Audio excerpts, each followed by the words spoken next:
நியாயத்தை கேட்டேன். அதுக்காக என்ன அடிச்சாங்க. அர்ஜுன் யாருடா? நலன்.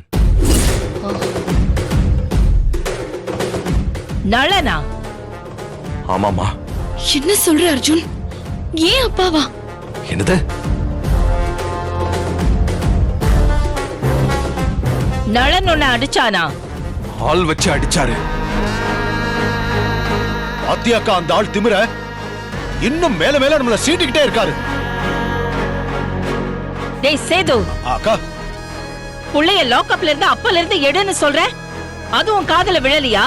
இதோ போறேன்க்கா.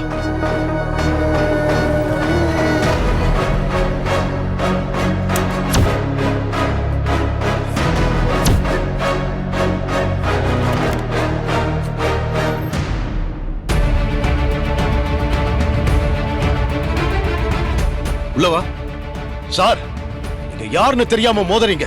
நீங்க எப்படி செல்வநாயகி பையனை அரெஸ்ட் பண்ணலாம்? எங்க இன்ஸ்பெக்டர்? சார் சேது சார், நீங்க என்ன சார் இங்க? வாங்க சார். என்ன இது அக்கிரமம்? எங்க வீட்டு பையனை இப்படி போட்டு அடிச்சிருக்கீங்க. யோ என்னையா அது?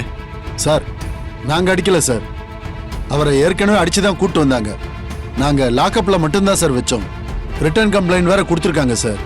ஆக்ஷன் எடுக்காம விட்டுறக்கூடாதுன்னு ஸ்ட்ரிக்டா சொன்னாங்க சார். அதனாலதான் சார் எஃப்ஐஆர் போட்டுக்கிட்டு இருக்கேன். அதெல்லாம் தேவையில்லை, குட்டையை குழப்பாத, எஃப்ஐஆர் கொடு.